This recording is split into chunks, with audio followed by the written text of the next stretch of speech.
Bonjour, c'est Eric Cordier. Je vais approfondir vos origines liées au rein, donc la partie la plus déterministe pour comprendre ensemble l'impact que cela peut avoir sur votre vie.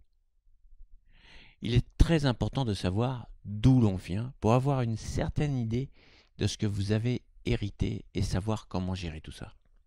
Alors bien sûr, si vous n'avez pas connu vos parents, si vous êtes orphelin, ça va être plus compliqué, ne vous inquiétez pas, cette vidéo est quand même faite pour vous.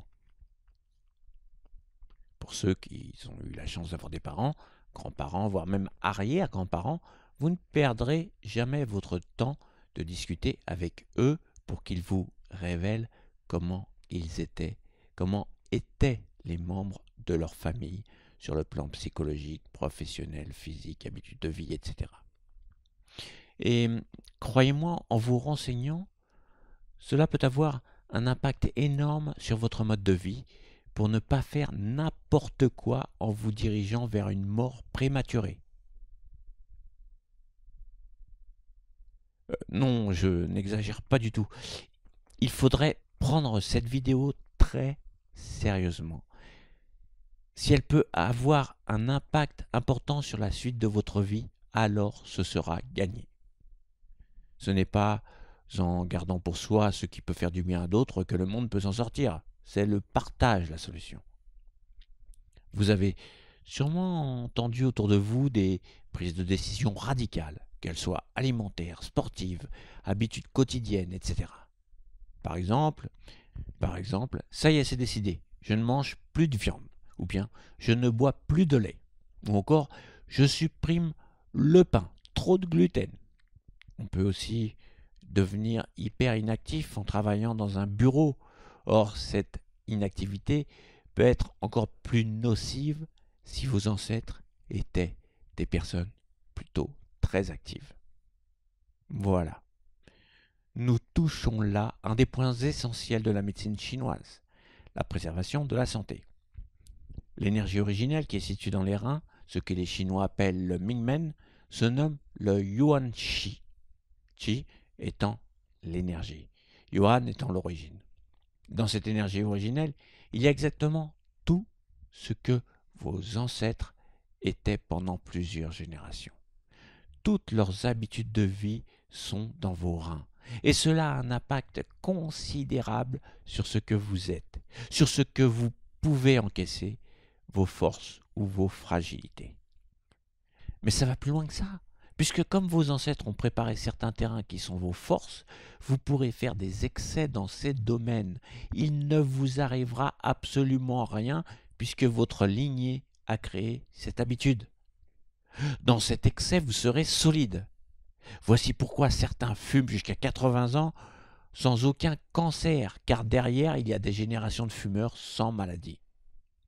Un autre exemple. Pourquoi certaines personnes tiennent mieux l'alcool que d'autres, à votre avis ?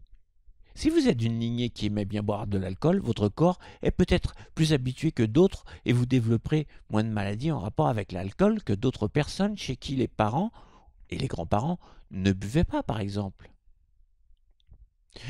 Je vous laisse imaginer les erreurs des Occidentaux sur l'alimentation.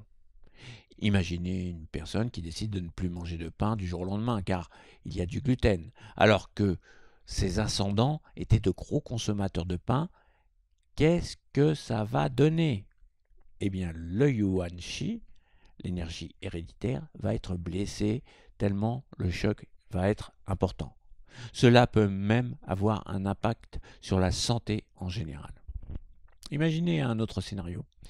Il y avait beaucoup de mangeurs de viande sur plusieurs générations d'une famille, voire peut-être même des bouchers comme profession. Et vous arrivez, vous, au XXIe siècle, tranquille, avec vos gros sabots, en étant un descendant direct de ces mangeurs de viande.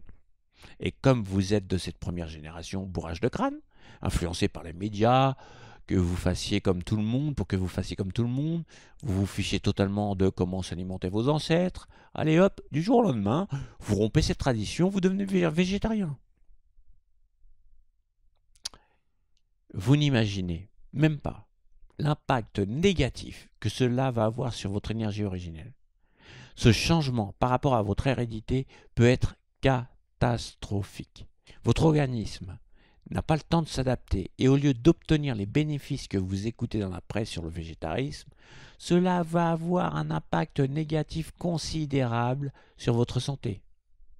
En fait, c'est simple. Retenez ceci. Si vous changez une habitude drastiquement, présente dans de nombreuses générations avant vous, vous allez provoquer un choc et puiser dans votre réserve d'énergie qui pourrait avoir un impact sur votre santé et votre durée de vie. On a un bel exemple, les véganes attaquant les boucheries, leur régime les rendant complètement fous, car quoi qu'on puisse affirmer à ce sujet, l'homme n'est pas encore préparé pour un tel changement quand on a derrière soi des générations de mangeurs de viande. La tradition chinoise est catégorique sur le sujet. Ce n'est pas une question est-ce que l'être humain est fait pour manger de la viande ou pas. La question se porte sur quelles étaient les habitudes de nos ancêtres. Et tout d'un coup, la réponse prend une autre tournure.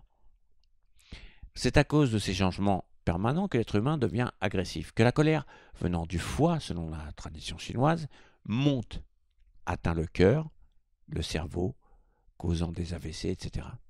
C'est ce que je vous ai expliqué dans une précédente vidéo, quand justement les reins sont déstabilisés. Vous allez me dire, oui, mais alors, je ne peux rien changer de mes ancêtres si c'était de mauvaises habitudes. Bien sûr que si. Et cette vidéo a été créée pour ça. La tradition chinoise, depuis 25 siècles, a légué une Bible dont repose entièrement la médecine et toute la philosophie qui a suivi. Il s'agit du livre des transformations. Il porte donc bien son nom, c'est le I Ching. Ce livre révèle une clé que tout changement doit être très progressif. Cela ne doit pas se faire comme les Occidentaux avec des régimes à répétition. En une année, ils essayent plusieurs régimes, dont certains pas du tout adaptés à leur constitution héréditaire. Une conclusion s'impose. Les régimes à répétition réduisent la durée de vie et accentuent les problèmes de santé. Donc, une nouvelle adaptation doit se faire sur plusieurs mois, surtout si c'est très éloigné de l'habitude de vos ancêtres. Et si vous ne savez pas grand-chose sur eux, alors vous devez être encore plus prudent sur vos changements de rythme. Dans tous les cas, pour l'idéal, c'est un changement sur un an. C'est-à-dire, pour l'adaptation d'un nouveau rythme, il faut passer toutes les saisons. Si par exemple vous voulez devenir végétarien, ne supprimez pas la viande du jour au lendemain, ce serait une catastrophe sur votre santé, mais diminuez progressivement sur un an votre consommation jusqu'à la suppression totale. Lorsque vous changez d'habitude, il existe donc un cycle idéal que l'on porte en nous. Il s'agit du cycle des saisons avec comme point de départ le printemps et pas du tout les fameuses résolutions stupides du jour de l'an qui ne fonctionnent jamais puisqu'on est en hiver et que l'hiver, le yang, qui est l'énergie, rentre dans le sol et se cache pour laisser la place au yin, au froid. Alors qu'au printemps, c'est la saison des initiatives, c'est la saison du yang, c'est la saison du yang qui repart jusqu'au cœur de l'été. Voilà encore ce que vous apprend la tradition chinoise. Suivre le cycle de la nature pour votre changement, et très lentement. À bientôt, au revoir.